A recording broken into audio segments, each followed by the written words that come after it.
Welcome to Timeless Chronicles.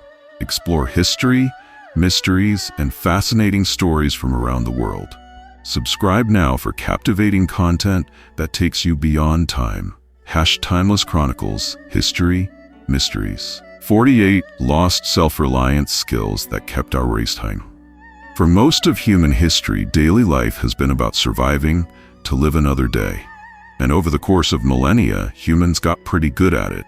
While Solomon D. Butcher's iconic photographs embrace the homesteading life in all its complexity, they're also a tether to my own pioneer heritage. The elaborate feather headdress stood in sharp contrast to the bleak, crumbling walls and overview of Native American activism since the late 1960s, including protests at Mount Rushmore, Alcatraz, Standing Rock, and more. Members of the American Indian Movement and the Oglala Sioux in a standoff with FBI agents, National Guard soldiers, and federal marshals at Wounded Knee in March 1973.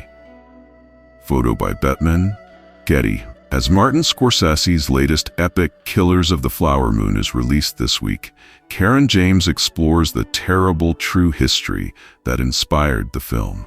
The Shepherds and Sizemores of Eastern Kentucky. When people discuss the early history of our state, they often mention early explorer. John Trudell, Native American recording artist, poet, and activist, died surrounded by his family and friends at an unnamed location. No cause of death was announced, but it had been reported. Here we are for all posterity, a group photo of the Indian occupiers. I'm in the last row peeking over everyone, right center. The photographer from Look magazine told us not to smile. I guess he wanted the noble savage look. Lowell, December 1969. How the Great Migration redefined the Black community and American culture in the 1900s. Face to Face, Africa. Poems, readings, poetry news, and the entire 110-year archive of Poetry magazine. Orange County has proven to be a place for reinvention. In the late 1800s, Irvine was a sheep farm, Anaheim was wine capital of California, and Newport Beach was a shipping mecca. By the 1900s, I sat there listening to We Shall Overcome, looking out of the window at the passing Mississippi landscape.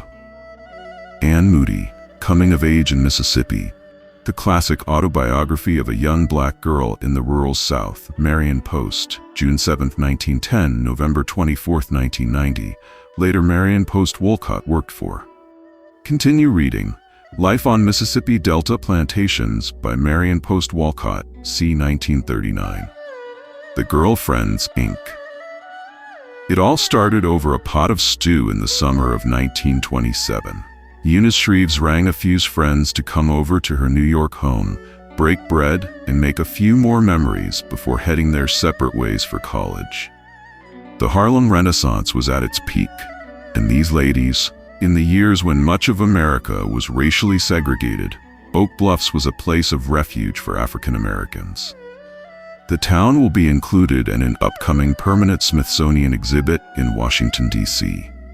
An event will be held Thursday at the Union Chapel. When we think of Black history, oftentimes, vacation destinations are left out of our dialogue. Our past is well documented with stories of slavery, plantations, and oppressive realities, yet little do. Beaches all along the East Coast were established as predominantly African American because Jim Crow laws prohibited them from vacationing elsewhere. From 1949, when it opened, until the late 1960s, the Royal Peacock was Atlanta's premier nightclub. Located at 186 Auburn Avenue, people dressed to the nines would line up in lines that wrapped around the block just to see the best entertainers in the country, including James Brown, Ray Charles, Aretha Franklin, and Marvin Gaye.